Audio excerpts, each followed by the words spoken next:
of these women are incarcerated in MCI Framingham.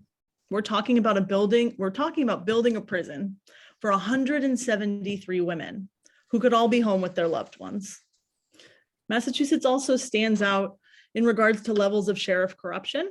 According to a study just released by Common Cause, Massachusetts has the highest level of 11 studied states of conflict of interest with political donations to sheriffs. That includes donations from construction companies that build jails and prisons, healthcare companies that run in prisons, telecom companies that run in prisons and charge families extortion amounts for phone calls, and legal firms that all have a vested and contractual interest in construction and the maintenance of jails and prisons. It's time to talk about what else we need to invest in. And for that reason, it's my honor to introduce our first panelist, Mahtowin Munro. Mahtowin is Lakota and co-leader of the United American Indians of New England. In addition, Mahtowin founded the statewide Indigenous Peoples Day Coalition and represents the Massachusetts Indigenous Legislative Agenda, a coalition dedicated to passing Indigenous-centered legislation in Massachusetts. So it's my honor to be able to introduce Mahtowin. Thank you. Thank you, Beth. Chatanyetu Washte. Good evening, everyone. I'm speaking to you tonight from the traditional and unceded lands of the Massachusetts and Nipmuc people, not far from the beautiful waters of the Quinabaquin, a river that is currently called the Charles River. All of us on this webinar are located on someone's traditional and unceded lands, whether Wampanoag, Massachusetts, Mohican, Nauset, Nipmuc, Pawtucket, Pocumtuck, Stockbridge, Munsee, or other peoples. When acknowledging the land and the people who continue to live on and caretake it, it is important to have in mind that there needs to be an accompanying commitment to uphold Indigenous sovereignty and rights and to be more accountable to the land and water. I want to start tonight by expressing my solidarity with the hunger striker prisoners at Rikers Island and others behind the walls who risked their lives to bring the horrific conditions of their detention to the attention of the public. And I ask that everyone listening tonight take steps to listen and learn more about the prison conditions right here in Massachusetts as well. You know, I drive past MCI Framingham several times a week. It was built in 1877. Ulysses S. Grant and Rutherford B. Hayes were the presidents that year back in 1877. What? That's crazy. So it's obviously really old, but while repairs may need to be made in the short term and the long term, building a new prison is not going to change what needs to be changed at all. Massachusetts passed a law in 2014 to end the practice of shackling women giving birth. Yet prisons and jails continued to restrain pregnant women after that. Women prisoners in Massachusetts continue to be denied their full rights to reproductive care, and visitation with families, and especially with their children, can be very difficult. Rodents, bad water, and abuse by guards abound at MCI Shirley and other prisons in the state. Inadequate health care and a lack of protection from COVID has been the norm. Sometimes non-Native people might seem a little surprised that prisons are an important issue to Indigenous peoples too, but all too many of us are impacted by prisons and jails personally and in our families. And like Black and Latino communities, over-incarceration of Indigenous people is a weapon used against us. Native Americans constitute more than 2% of the federal prison population, since the US government is involved in criminal justice enforcement on reservations. Yet Native people are less than 1% of the total US population. Federal imprisonment can often make it very hard for the prisoners to have visits with their families or retain ties to their communities, since they may be in institutions on the other side of the country. State systems can do this as well. For instance, many Native Hawaiian people have been sent by Hawaii to a private prison all the way in Arizona. Government data publications that break down incarcerated populations by race or ethnicity often omit Native people or put them into this meaningless other category. So the data that we have likely reflects lower numbers than actually exist. In jails, Native people have more than double the incarceration rate of white people, and in prisons, this disparity is much greater. Nationally, Native people are incarcerated at a rate that's 38% higher than the US average for all groups. In 19 states, Native people are overrepresented in the prison population more than anyone else. Native women are particularly overrepresented, with numbers 3 or 4 times their percentage in the US population. The confinement of Native youth is a crisis as well. There are rampant racial disparities in how Native youth are treated by the juvenile and criminal justice systems. Their confinement rates are second only to those of Black youth and certainly exceed those of white, Latino, and Asian youth combined.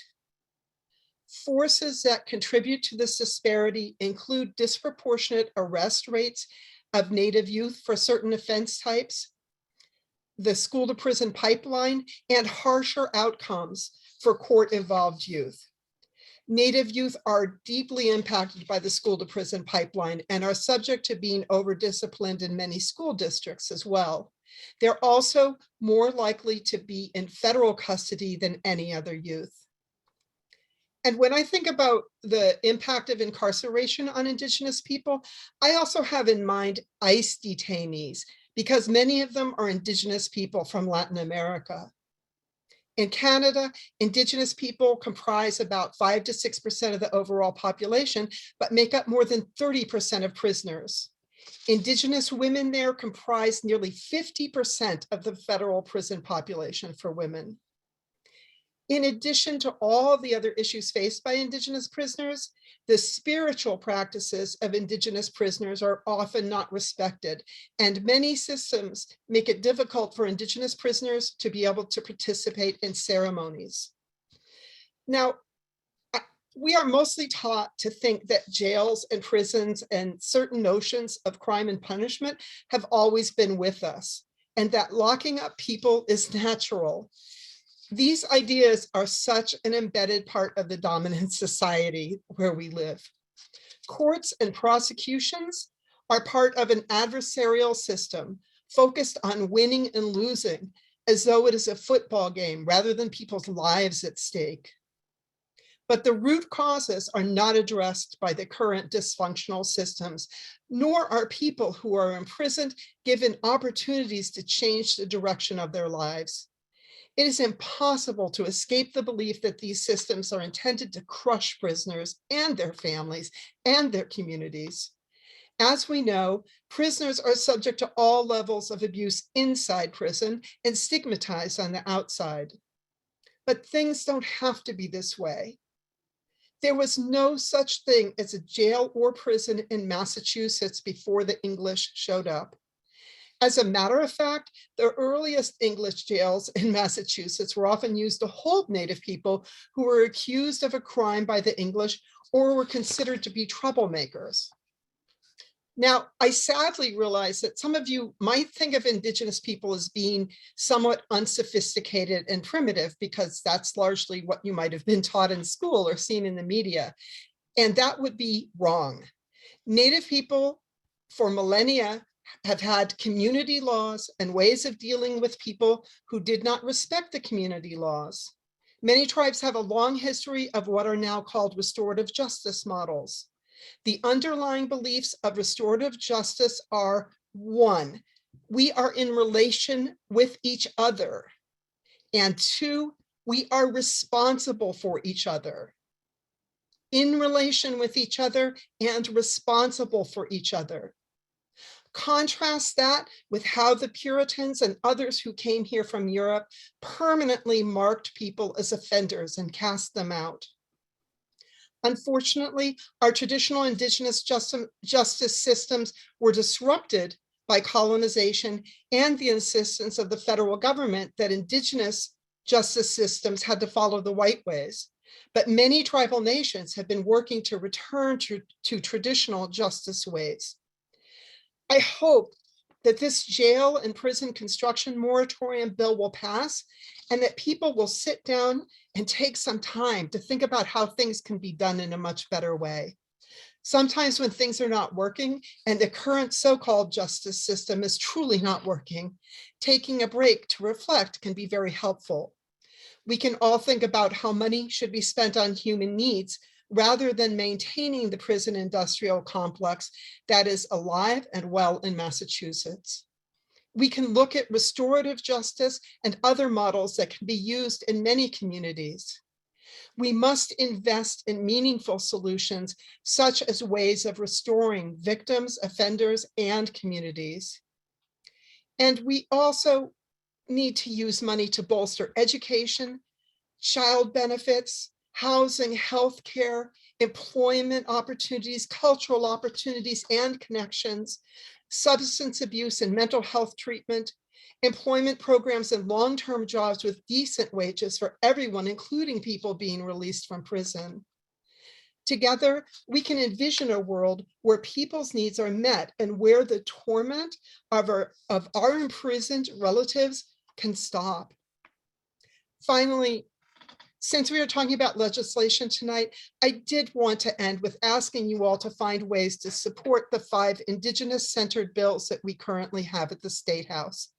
I have to shout out State Senator Comiford on this panel, who has been a staunch supporter of Indigenous issues, including this legislation. The proposed bills will ban Native American mascots, establish a statewide Indigenous Peoples Day, improve Native educational outcomes, protect sacred Native heritage, and celebrate and teach Native curriculum in the public schools statewide. 4 of these bills need to be voted favorably out of committee before a February 2nd deadline, so we're running out of time. Please go to maindigenousagenda.org to get more information and send an automated email to legislators urging them to move forward on these bills. Wopila, thank you. Thank you so much, Mahtowin. So important to realize that often we talk about needing to create new alternatives for accountability, but they're not new at all, right? That these systems already exist, they have existed, and they will exist after prisons. Thank you so much for that. And I also really appreciate thinking about the intersectionality of struggles and mentioning the other bills that we need to support at the same time as this one. It's next my honor to introduce Representative China Tyler. China Tyler was born and raised in Roxbury. After earning her Bachelor of Science in Criminal Justice with a minor in Law, Policy, and Society from Northeastern University, she began her career as a case manager for federal inmates, assisting those nearing release with securing employment, housing, and community support. From that experience, she grew to understand the importance of state government in delivering valuable resources to the most vulnerable populations. In 2016, at just 26 years old, Tyler ran a successful campaign to succeed a longtime incumbent for the Massachusetts House of Representatives, representing the 7th Suffolk District. She's currently serving her 2nd term as Massachusetts State Representative and is the Vice Chair of the Public Health Committee and the Chair of the Boston Delegation.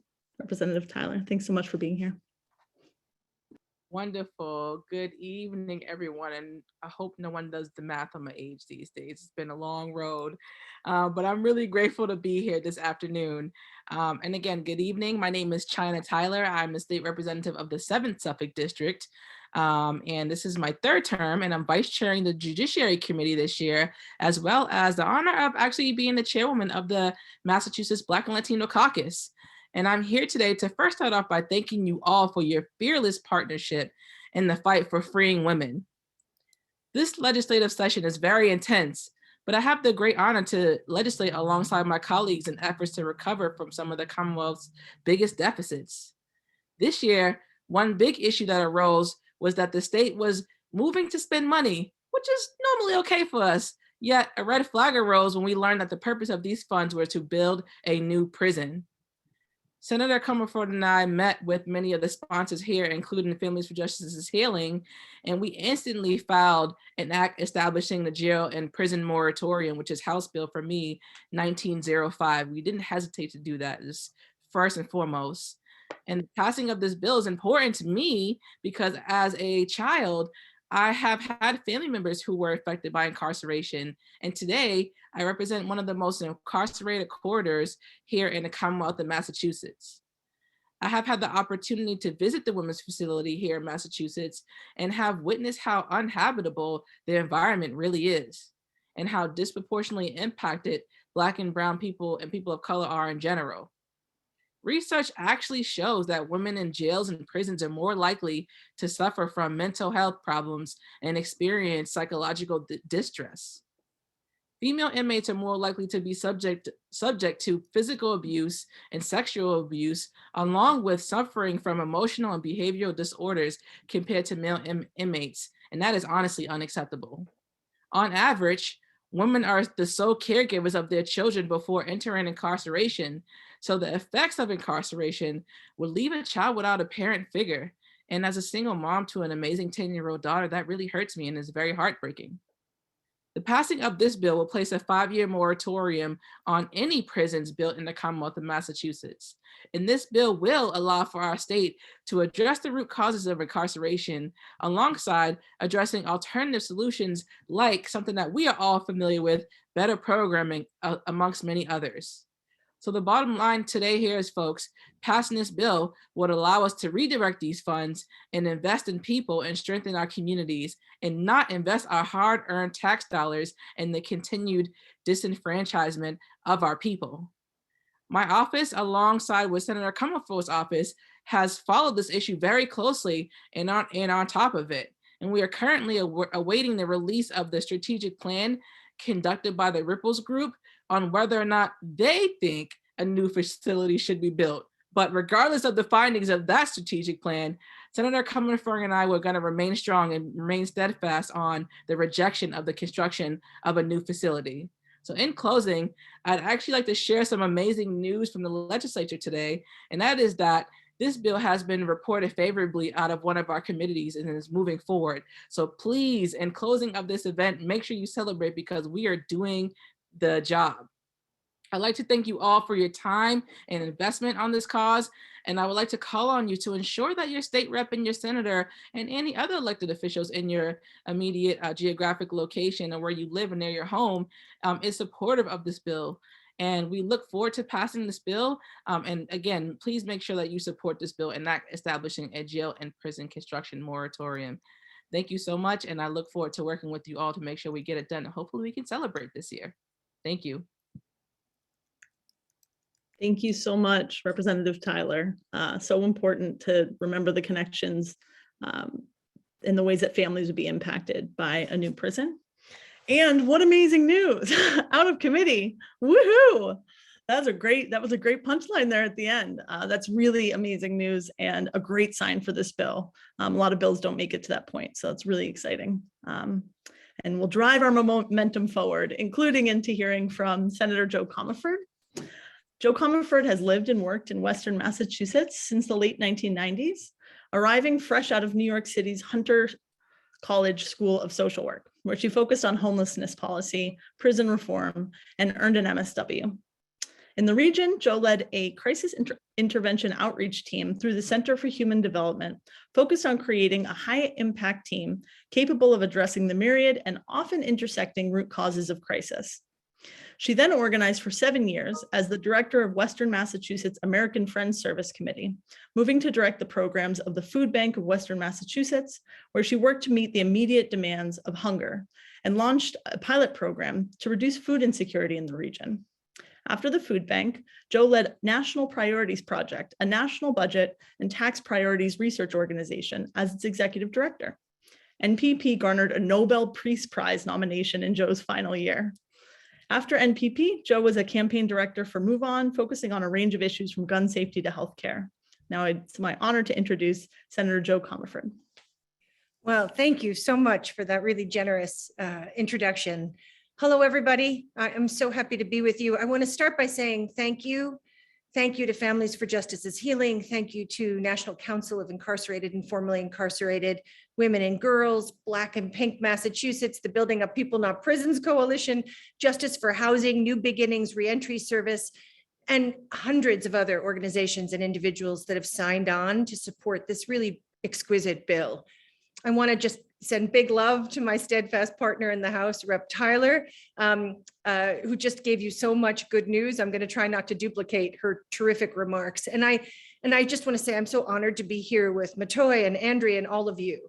I also want to just tip my hat to Senator Eldridge and all in the Senate who are with us. I get to carry this bill, again, an unbelievable honor, but there are lots of people in the Senate and the House, of course, who are behind this. I'm really grateful to the organizers of tonight's forum and all of you who are here, and so grateful that we're envisioning the world that Mahtowin has called us into during your beautiful remarks. The people power driving this movement for no new prisons and jails is really unstoppable. And you're having an impact. As Rep. Tyler just said, it is not a fait accompli that the State Administration Committee would send out this bill favorably, so passing an enormous hurdle. And you've helped clear this hurdle with grace and grit and tenacity and courage. So, as I said, filing this bill and fighting for it is just such a deep honor. Growing up, I spent a lot of time with my Aunt Joan, who was a remarkable warrior for peace and justice. She's now passed, but at the time she was a nun living with a bunch of other badass nuns in a convent on J Street in Brooklyn. And their life's work was to bust open punitive New York State sentencing laws and make the case for alternatives to incarceration, for community investment and after incarceration support, and not prisons. Now, this was like 100 years ago. It was really just the 1970s when I was 10, 11, 12, and experiencing the kind of fight that they were having at the time. And fast forward to the late 90s, I was getting my master's in social work, as you heard, when I began to work with Justice Works on a campaign called Mothers in Prison, Children in Crisis, which called attention to the disproportionate impact of incarceration on women and girls. And Rep. Tyler and Mahtowin said this beautifully. That work brought me to Massachusetts, and I loved the people and the spirit. I stayed and became an organizer for the American Friends Service Committee, where I joined forces with the Rise for Social Justice and so many other incredible individuals and groups to try to block the construction of a new women's jail in Chicopee. We lost that fight, but we didn't give up. You didn't give up. And in so many ways, working on this bill now with all of you is like coming home to a family of organizers who fight for what's right and never give up. And that's good, because while we're gaining steam, we're not over the finish line. So as Rep. Tyler said, we know a strategic plan for women's incarceration in Massachusetts hasn't been released yet, but it's coming. And while we don't know what's in that report, we do know that regardless of what it says, we need to pass this bill into law to ensure no new prison construction or expansion. So we're going to need every bit of spirit we have collectively to win. The State House works when people make it work. The best policy is forged by human organizing, by people like you, by events like tonight that galvanize our spirit and set us all forward with this piercing collective action that will help move a legislature with lots of other priorities and lots of other things happening in the middle of a pandemic, but it will help push this issue to the top of the pile.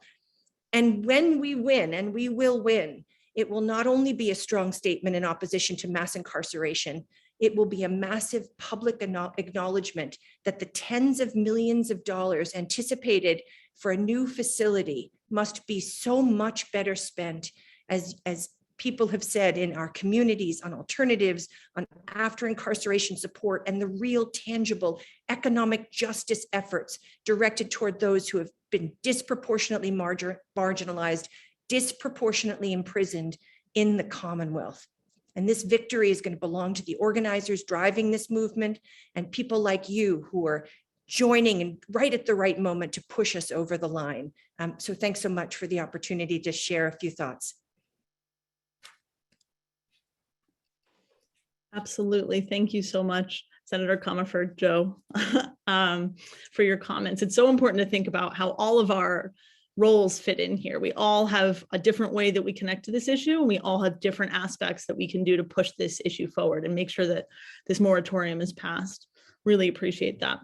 I also want to recognize we have some other representatives in the House. So I just want to recognize Erica Eiderhoven, Representative Eiderhoven for being here, as well as Governor Councilor Paul DePaulo and Senator Sonia Chang Diaz, also running for governor. So we've got a lot of political power in the House. We really appreciate you being here. It is now my honor to be able to introduce personal hero of mine, Andrea James.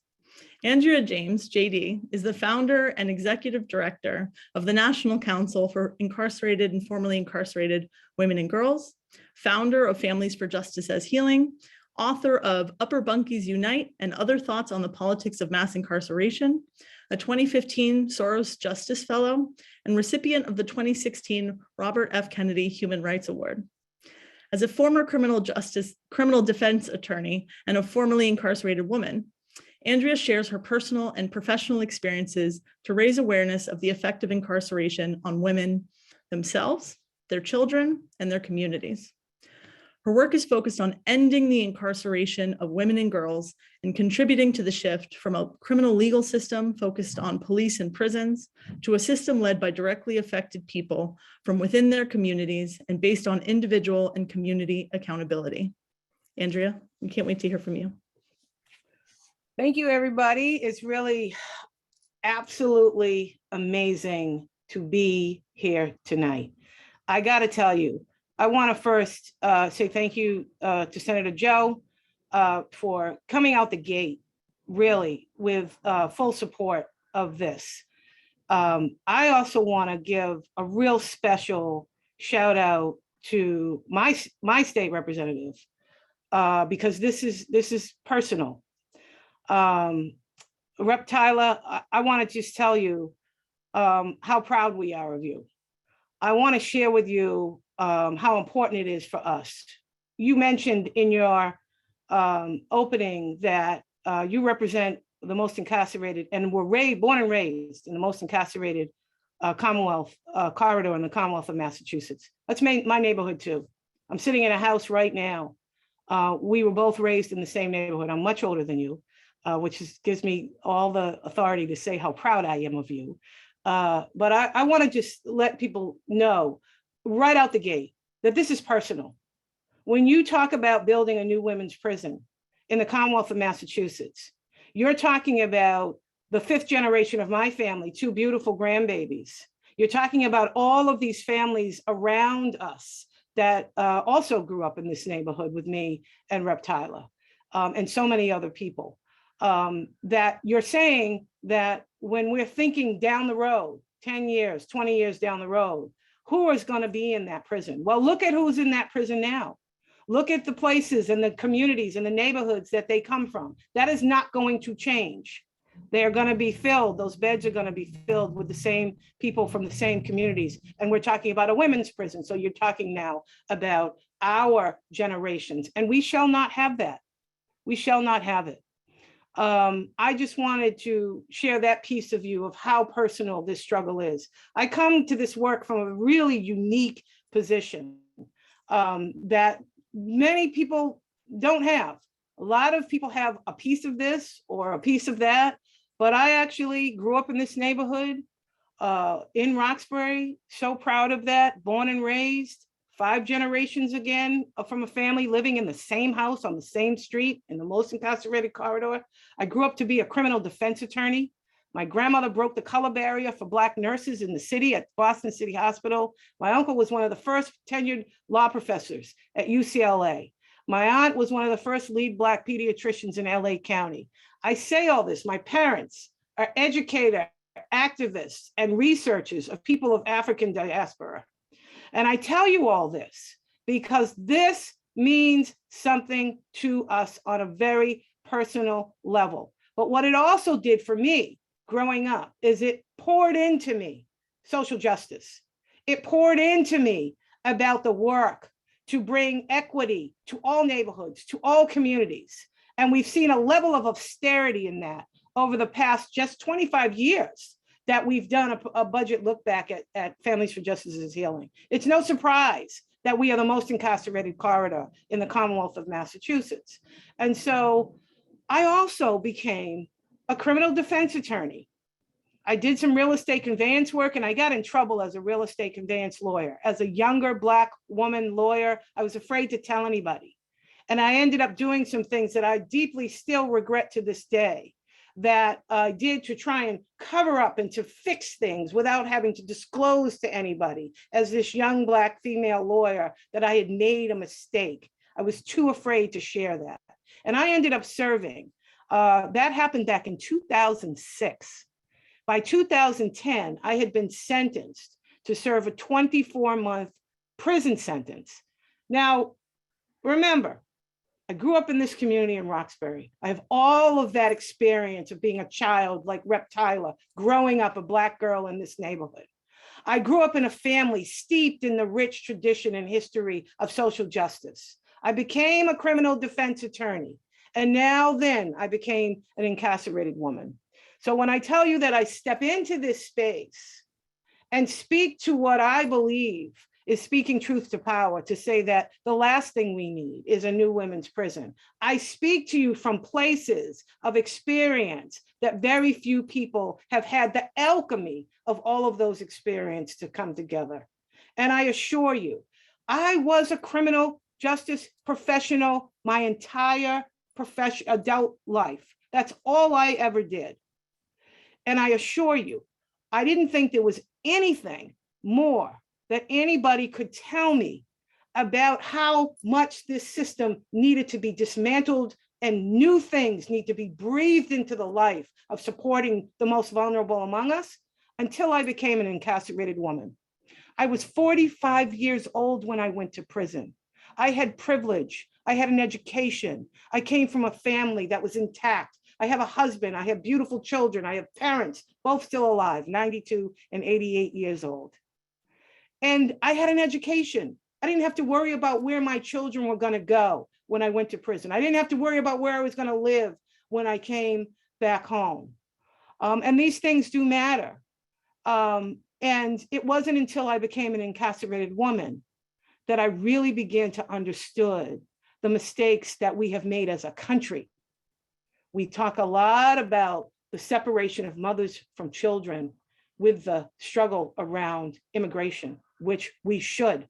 We should all be standing on the front lines talking about ending separation of children. But you know what? We do that in this country every single day.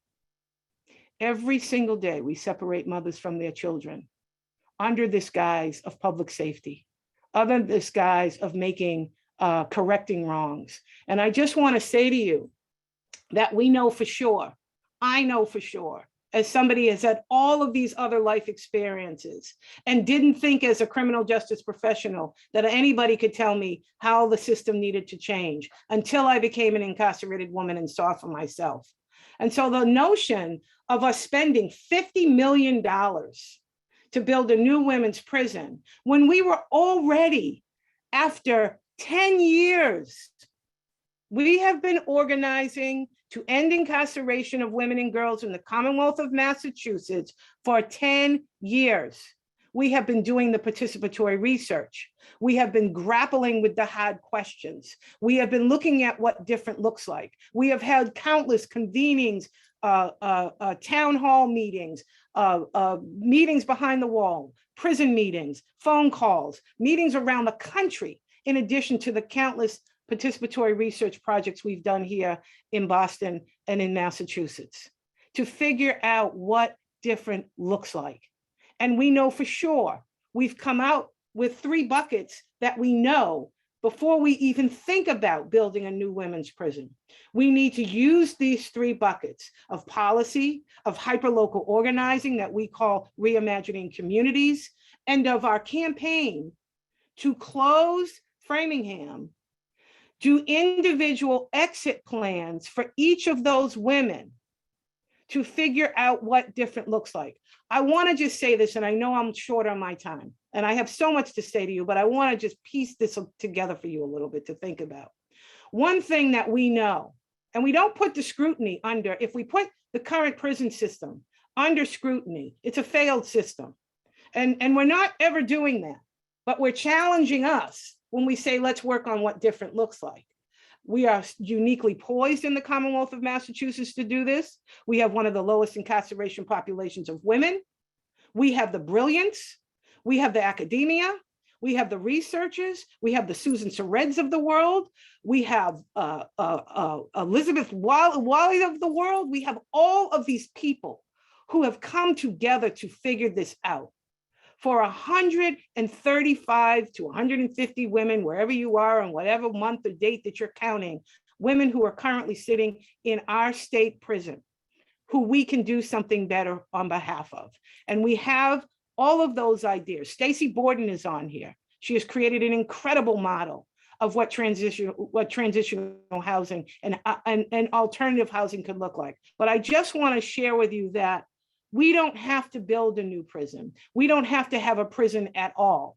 We can figure this out. We have figured this out. And we need to take that $50 million that somehow we said it was okay to spend taxpayer money, bond revenue, to build a new women's prison and find the political will to reallocate, find somewhere else $50 million to invest in the ideas and the projects and the communities, because prisons don't create healthy people. Prisons don't create thriving communities. The work that we are doing in reimagining communities is what stops harm, is what stops people causing harm to other people. It's what stops poverty. That's what changes things, not prisons. And so recognizing that accountability is different from punishment. How do we get there? Accountability is different from punishment. And we can all be held accountable for the harm that we cause without using the just abject position of prison, because it's ineffective. It doesn't work. And so let's think bigger. We're smarter than this. We have 10 years, phenomenal organizers. Mallory Honora, one of the most phenomenal boots on the ground organizers. We've got brilliant people. We have representatives that Black women like myself fought for years to see a representative like China Tyler from our neighborhood, from our families, with incarcerated loved ones, who knows firsthand what we're talking about. We want to salute and say thank you to Senator Chang Diaz. We've passed some things in this state. We ended the shackling of pregnant incarcerated women during labor and delivery. Can you imagine that? We thought that was okay. And up till 2014, we passed the primary caretaker legislation. Give us a moment to pause. It's only 5 years to help us breathe a minute, stop having to come back every single legislative session to fight a new women's jail or a new women's prison, to help us put in place some of these pieces and to actually implement some of the things that have already been passed that were part of that omnibus bill. We can do this, and we can demonstrate for the, not only us, for the entire country, what different looks like. So thank you. Wow, thank you so much, Andrea. That's wonderful. I could listen to you talk all day, and you do have more time if anybody wants to add in more, and we have lots more to go in the program. So we know we need to work on what different looks like, and that is what this bill will do. I mentioned earlier that we all need to figure out what our roles are in this and how we can push, right? Well, the opportunity is here sooner than you'd think. I want to thank our speakers, each one of you, so much, and push us now all in here to our first call to action. We're going to call our representatives right now in this moment. We're all going to do it. My phone's right here. Your phone is nearby, hopefully. And so we have these three senators and representatives that's really important that we focus in on, especially hearing now that the bill has moved out of one committee. That is crucially important. So we have these three senators and representatives that we know it's really important that they understand how popular this bill is and where the will of the people lies. So we're going to take just 5 minutes right now, and we get to see everyone on Zoom actually doing it. And we have a script for you here to call. If you'd rather not call, someone is also going to put in the chat a link to different tweets that you could send at your representatives or at these representatives. So look out for that link if you would rather tweet. Otherwise, we're going to take 5 minutes and make these phone calls following the script. Can't wait to hear how it went. Feel free to put in the chat after you make your call how it went. I can reassure you that because it's after hours, this is the safe way to do this. No one's going to answer, most likely. No one will answer. And so you're going to get to leave this on a voicemail, and they'll arrive in tomorrow morning on a Friday to so many voicemails from us. We can't wait to till that happens. So let's take 5 minutes and make some phone calls. Thank you so much. Oh, true. Also, don't go away. So we'll make the phone calls, and then we're going to come back and have question and answer with our panelists. Thanks so much.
Thank you so much, everyone. A busy signal is a great sign. I got that for Senator Spilka as well.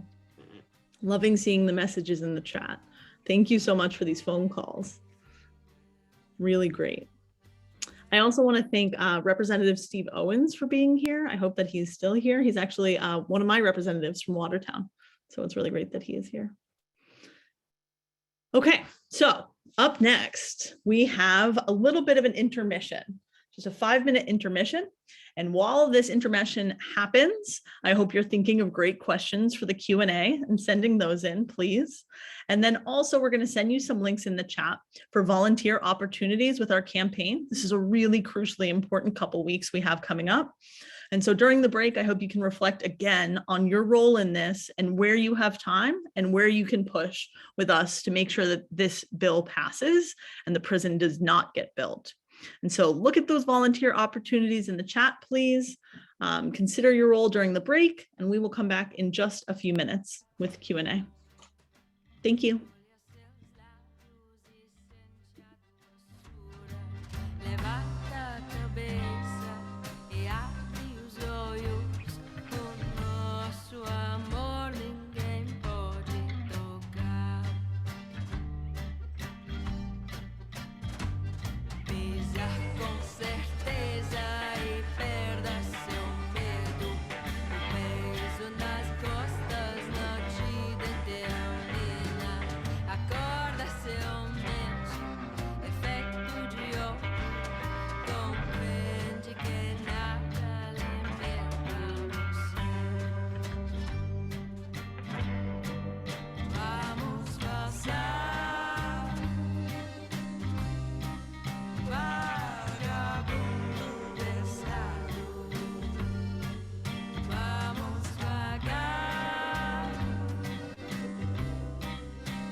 Hi, everyone. Welcome back. Thank you so much. I'm seeing in the chat that we filled Senator Spilka's voicemail. So that's wonderful. That's great. What a way to start tomorrow she'll have. Francis just put in the chat another opportunity for you to click on this link. So let's actually take a minute and click on that link to figure out ways to get more involved with the campaign. So you'll see that link from Francis. Please click on that before we get started with Q&A. Loved reading the messages about how well everyone's phone calls went, and especially the ones about how now you've done it for the first time for some of you, and the numbers are saved, so you can do it again. That's wonderful. And now it is time for the Q&A with our panelists. Can't wait for this. So the first question that I have for the panelists from the chat is, does the bill itself contain language that redirects funds to programs that would benefit incarcerated people? Does the bill detail the alternative ways to spend the $50 million? I can answer that. Yeah. That's a great question, and thank you so much to the individual who asked. The bill is simply focused on just the moratorium. The bill does not go into those aspects of redirecting the funds. However, that is the work of this working group to be able to figure out how we want to redirect those funds. And I also wanted to say hello to Andrea and kudos to her organization, because they have been doing a lot of amazing research around other ways that we can kind of help folks rehabilitate. So I encourage you all to check out their research and check out their work, because it's really speaks towards this message today. Can I just add something to that really quickly, so folks can really be thinking about some things as well around that. This was kind of like an emergency response for us. This was what we had to do to stop this steamroller from coming. I mean, we have been standing outside of HDR, which is a national prison building architectural designer, architectural prison designer. We stood out there for months. We did everything that we could to put a pause and to have conversations about this and to include what different could look like. Then I think it was now, to get me straight, $250,000 for a report that we're waiting for the results of. I mean, the efforts that we don't understand why a state with all of the questions and all of the support we were getting and asking for support around getting answers with zero transparency from DOC, from EOPS, from anybody, why this was going forward. And so we had to do something. And so the thing to do was what Rep. Tyler and Senator Joe stepped up to do, was to sponsor a bill that says, hold it, let's do something that can put the brakes on this so that we can begin to answer some of these very important questions before we build another prison.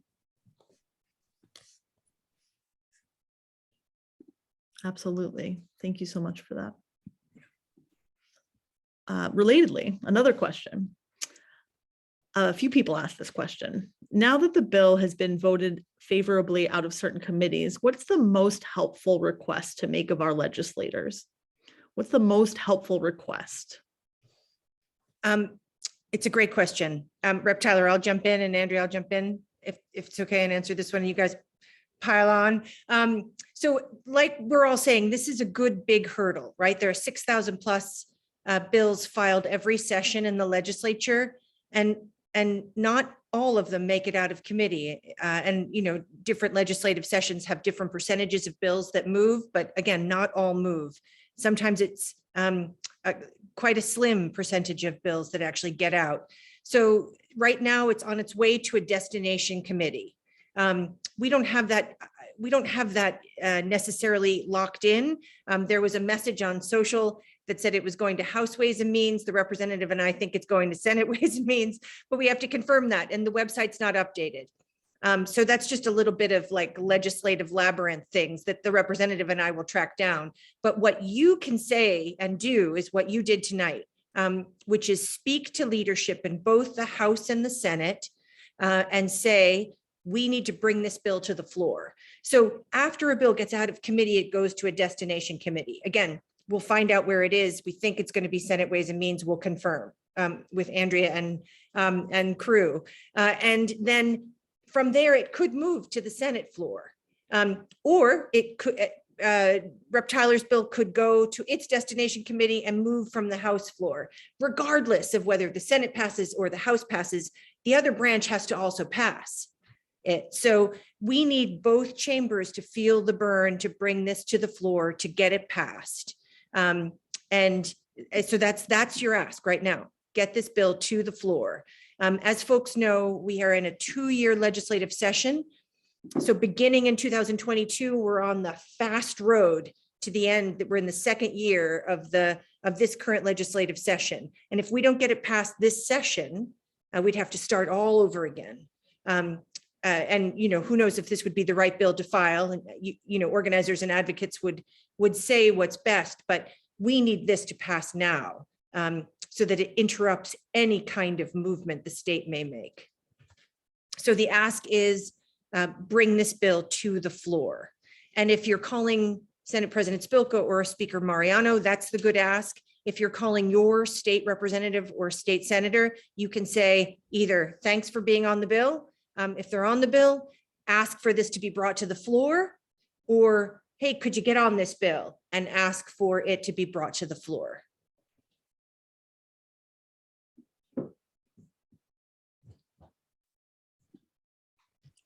Great, thank you so much. Does anyone want to add to that, or should I do the next question?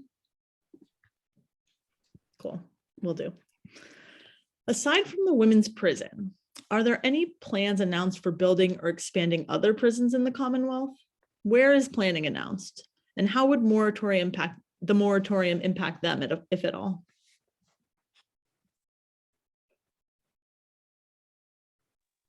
We're like nodding at each other, like, go I know. ahead.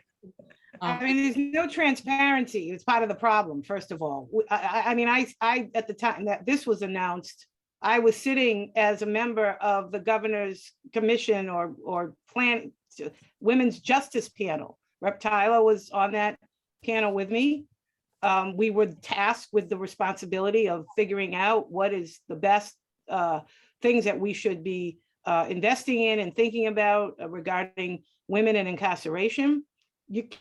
For us, it was like, you can't start from you want women to stay in an old prison or you want women to stay in a new prison, because we were tasked with what was best for them. And so we relied on Professor Sered, the people like Norma Wassel, people who have been working on this for decades, researching and looking at women in incarceration. And so we just thought that we were being placed into this box of stay in an old prison or a new prison. That's not even the question. The question is what else? And so the part of the problem with that is, even when we were positioned to contribute in meaningful ways as experts, we weren't met with transparency. And so to answer a question on whether or not there are other prisons that are slated for being built, I don't honestly know. I don't know if our representatives have any more information than we do, but it's not something that the Commonwealth has been forthcoming with information about. It's kind of like just, it jumps out at you. And then we have to get into this tangle in this fight to try and put the brakes on it. So I don't know if anybody else knows of more intel, but. Andrea, this is Joe. I have no more intel other than what we're grappling with the women's prison. And as you know, the report and the surveys and, all of the kind of churn that's been at the state level, although I agree, not transparent, but that you've been grappling with and others have been grappling with, and this bill tries to address directly. Yeah, I'd like to add on to that. I agree. I just want to also encourage folks to check out the language of the bill if you haven't already. And it encompasses all penal institutions, not just women's facilities over men's facilities. So it does cover a wide variety of types of penal institutions. I just want to raise up Austin, part of our whole team here, just reminded us that there have been all of this floating information about sheriffs making bids for new jail construction in different parts of the Commonwealth. Not sure where that is going, but we don't need a new jail anywhere. We need to put a pause on this and figure out what different looks like before we make any moves to and make any investment in a jail or a prison. And so we're uniquely poised again to do this here in Massachusetts, and we should be a leader in this space of what different looks like. Absolutely. Thanks so much. A question we've gotten quite a few times, and a question I know that Andrea certainly has heard before, is the moratorium doesn't stop any maintenance on current prisons, correct? Does the bill include repairs of buildings, facilities, and infrastructure that are falling apart, and such as getting rid of mold and making sure people have clean running water, et cetera? Yeah, the reps can speak to that, but the senator and rep, but the bill does not preclude making repairs. It just doesn't. We've even volunteered to go into the women's prison like we had to do. I lived in an old prison. I understand acutely what this is. Like no heat in the winter, blisteringly hot in the summer. The prison that I lived in is Danbury, Connecticut Federal Prison. It was all women at the time, but by that time in 2010, it had been flip-flopped back and forth for decades back and forth. It was the part of the prison I was housed in was created for 8 of the Watergate 8. They had in just that section of the prison over 250 women. We lived in a basement with tiers of room above us that had foreign stuff dripping on our bunks at night during the day when we were out at work. We were the labor of the prison. The prison was old. It was full of mold. We all got all kinds of skin disorders. We had infections. I came home from prison with a bacterial infection that required me to be on 2 antibiotics simultaneously, which God only knows what other damage it may have caused to other organs in my body. But that was the significance. People were always sick. It was a horrible existence. The sewage would back up because you can't build something for 8 men and have 250 women that are forced to make that a place to live in and not expect that the sewage is not going to constantly back up. I mean, I know what it's like firsthand to live in a very old, terrible, inhabitable place. We're not doing this because we're not aware of what women in Framingham have to endure. But my God, we have women in Framingham who have dementia. We have women in Framingham who aren't even sure why they're there or who they are. We have women who are in terminal states of illness. We have elderly women in Framingham that under anybody's definition aren't a threat to any public safety anywhere. Yes. We have to decarcerate first. We have to pause, pump the brakes to do that real work.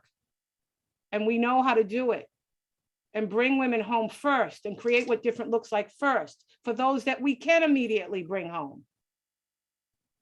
And then work on what different looks like for everybody. But we can do this. And we understand we're not asking for something that we haven't lived through ourselves.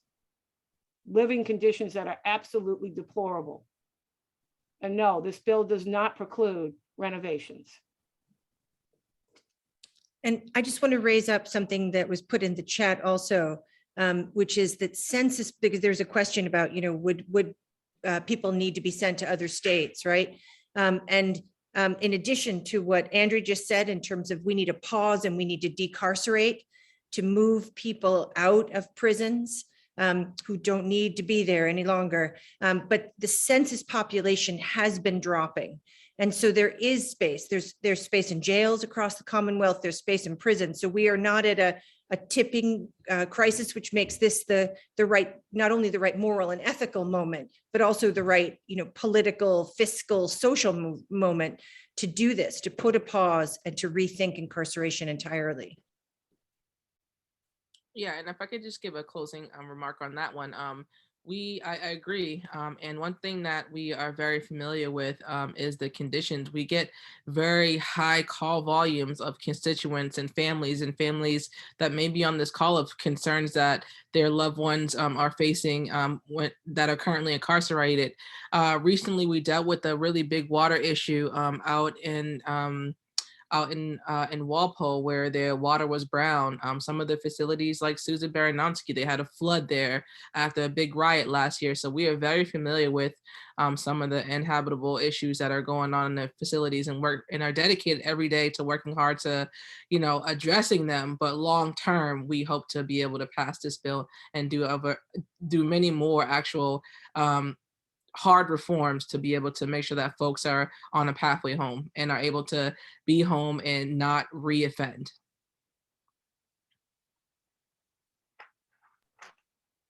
Absolutely. Thank you all so much. We have a question saying, can you give an update on what the DOC is doing right now that is going ahead despite this bill being considered? What plans are there for the rehab of a current building that would still result in a new prison?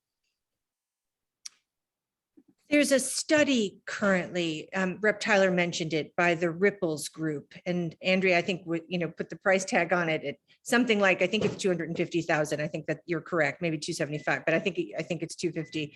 So the state is going forward with that study. Lots of people have intervened, to try to reach the Ripples Group, to try to reach DCAM, to try to reach DOC.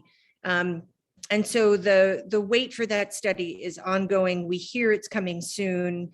I don't have visibility into what's in it, but I do know that some colleagues in the House and the Senate are engaged in conversations with DOC, and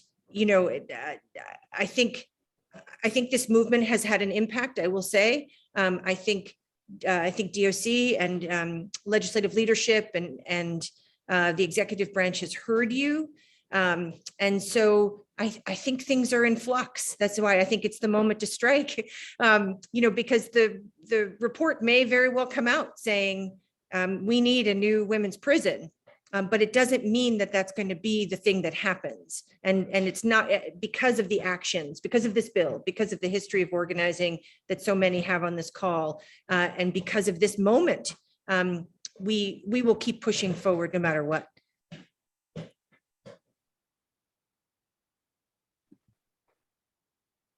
Great, thank you so much.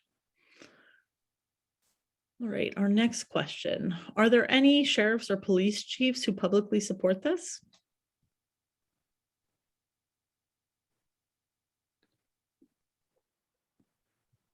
Not that I'm aware of, but if we do find out, we will definitely let you know, but not that I'm aware of at the moment. Absolutely. Also, Mahtowin, someone gave a comment in the chat that said, would you consider sending your comments to the Globe? Such a great perspective, one not enough people here. There were also other questions about whether or not we can share the slides and the script in the chat for everyone to be shared later, and we can definitely send that out later. Let's see. What do you think having a Democratic governor? Do you think that that might help with these issues in legislation? I want to answer that. So I don't think that we can take for granted that because we're in a particular party that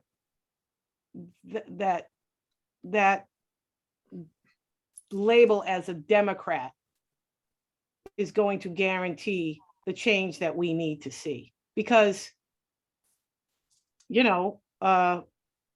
we have people who are in the Democratic Party who are lawmakers now who don't support some of the work that we're calling for. They don't understand it, or they're just thinking of other things. But I think that what we have to do as people is to really think about these issues. And it's up to us to to elect people into seats that actually hear what the people are asking for and make those things happen. And you know, that is what needs to be telling right now. Who is willing to step up, whether you're running for office, you're running to keep your seat, whatever you're doing, who will really hear out and respect and recognize the work, the years of work that have gone into what could be a really great shift in the Commonwealth of Massachusetts. And so it's not enough anymore to just say, we're a Democrat. I'm a Democrat. We couldn't get voting rights moved in this country. I mean, there are appalling things happening in this country that just, you know, aren't happening for a lot of different reasons.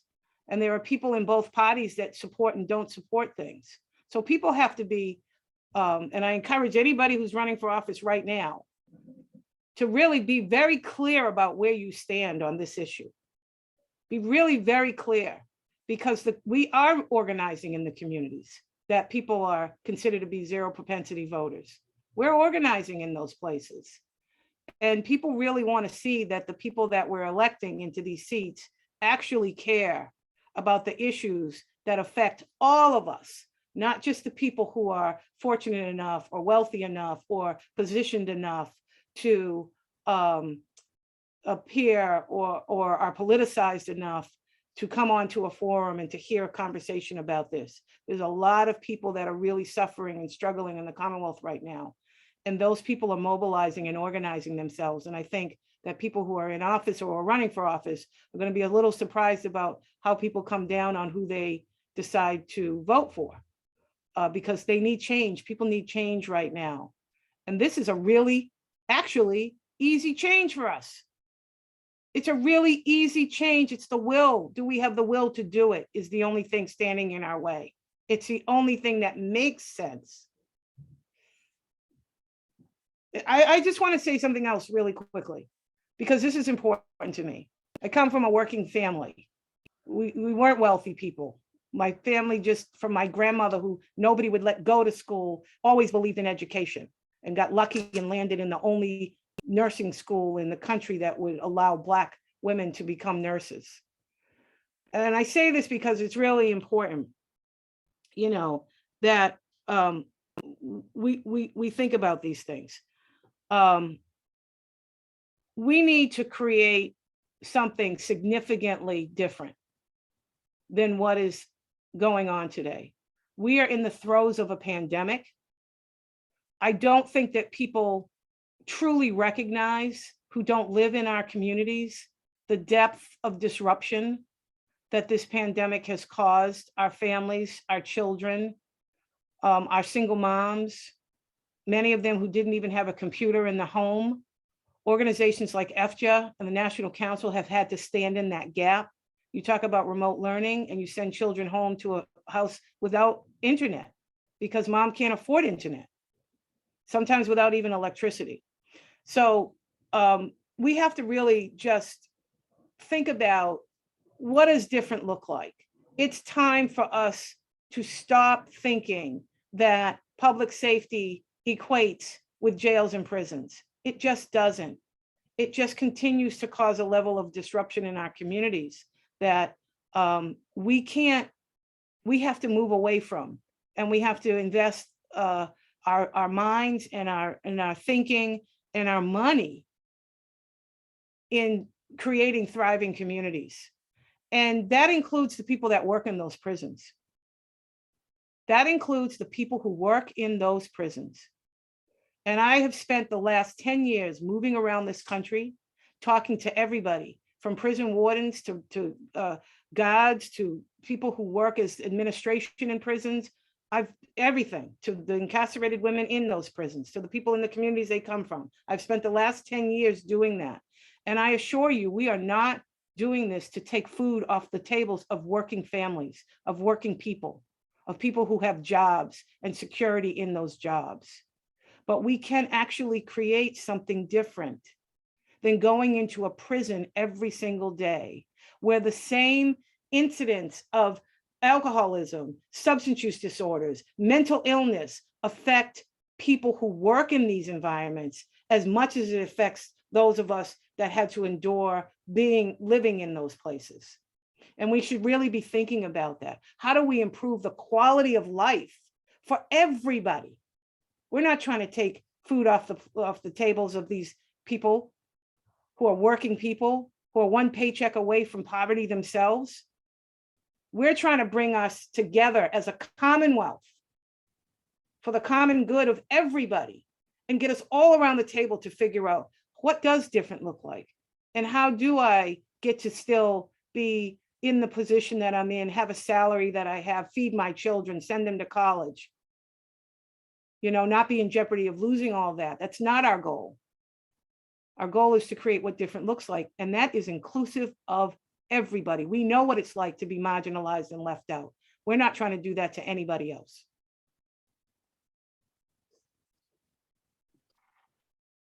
Thank you so much for that, Andrea. Really powerful.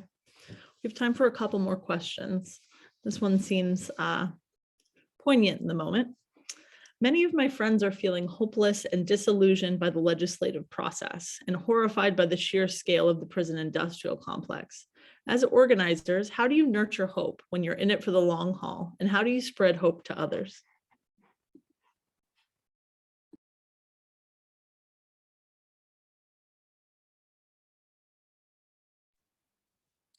I guess I can answer that one. Oh, did you want to go ahead?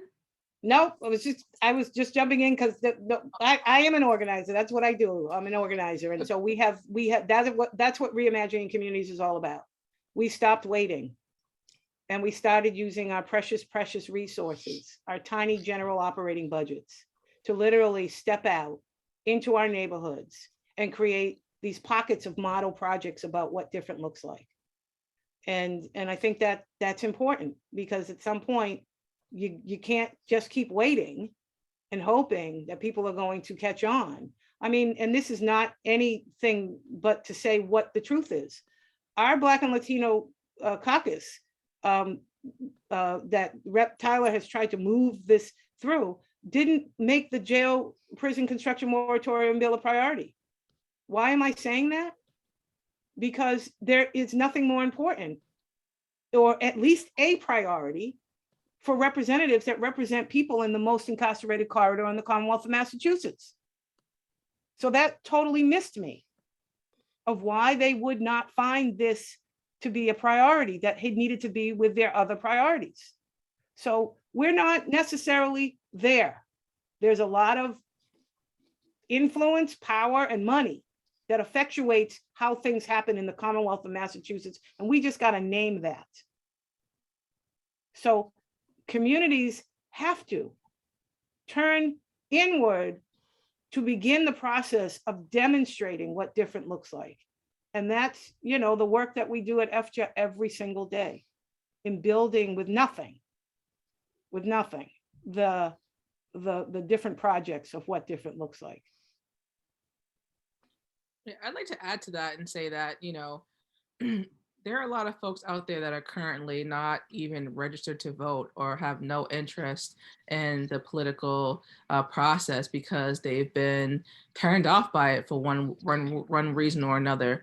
And it's up to us to make sure that they feel comfortable engaging in government, whatever that means to them, whether that be voting, whether that be calling their state rep, whether that be showing up to the state house, whatever that is. It's up to us to make sure that folks feel comfortable engaging in government, because in the end of the day, it makes for more fruitful discussion on the House floor, and we can create more fruitful bills to be able to address issues on a wider scale than if we don't have more hands on at the table or addressing the issue. And so I'd say education is the way we can be able to address that. And so I would encourage you all, if you know someone out there, or if you're, you know, if you know someone that is just not the biggest voter, or just they don't care about the legislative process, do your best to educate them on the issue topic and hopefully get them there to be able to further engage with us. And then we can always schedule this conference call again or have more opportunities for folks to be able to engage with us. We're open doors. We have office hours. When a State House does open up again, you can literally walk into the building and speak to whoever you want. And so feel free to reach out to us if you want to continue to encourage folks to feel more comfortable engaging in government if they aren't at the moment. And I'll just pile on and say, in terms of nurturing hope, an event like this does it for me. So many people signed up and united in the belief that we have to stop the construction of new and expanded prisons and jails. Like, that's it, right? There's some faith to be had right here in this group of people and in the organizers. And I will just say that the disillusionment of the legislative process is real. And I know as an organizer, which I was before entering the State House, I felt it. And I felt like I was pounding against, local, state, and national government and just demanding that they work in the best interest of everyone. And I used to teach lobbying, and I would say, you know what? You make a difference. People make a difference. People power moves government, entrenched government. And then when I got into office, I thought, oh, please, God, let me have been right about this. Like, I wanted to believe that, in fact, individual and collective action matters. And I will tell you, it matters. This bill didn't move magically, right? It moved because people demanded that it move, that you're creating the social and political and intellectual conditions where this bill has momentum. And I think we just have to believe that. It's hard to believe when we're thinking about Beacon Hill. It's hard to believe when we're thinking about our town government or city council or the federal government, but it is absolutely true. An effective action like the campaign waged for this bill can make a difference. And I just want to say one more thing, which is that, in the beginning, we were talking about the victories that happened before I was in the State House. And the work doesn't stop. Right? The work doesn't stop to see those victories through, to see those policies implemented, because they won't be implemented without people power, to track the changes. And then, like, as Andrea is saying, to think about the new vision for what's needed in the Commonwealth. All of that is people powered and hopeful. Thank you so much. Mahtowin, did you have your hand raised briefly? Well, I would just add to that it's completely sensible to feel discouraged about the legislative process. That I think that's a sane response. It is so difficult to get legislation passed in Massachusetts, and it's so difficult to feel welcome within the system. We're on this panel right now. We have wonderful legislators who want people to feel welcome, but unfortunately, there are plenty of people at the State House, elected officials, who are not working on that. But what I would say is this, is that we don't have the option of giving up. Indigenous and Black communities have already seen the end of the world. We're already post-apocalyptic. We know what it is for everything to end for our people. We know what it is to suffer the most extreme oppression for a long time. And we don't have the luxury of giving up. So if anybody asking this question or thinking the question of, I feel discouraged, what do I do? You need to just keep working away at things and find like-minded people that you can work with so that you can build that kind of community if you don't have it already. I think that's really important.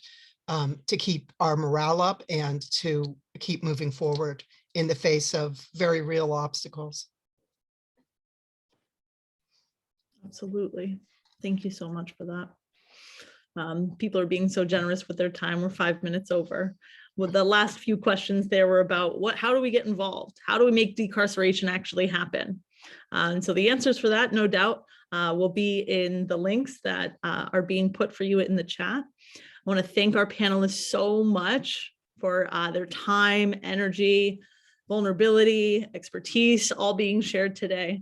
And thank each one of you who called, who put your time and effort in this space tonight, and who are going to continue calling and are going to continue volunteering and pushing for this bill.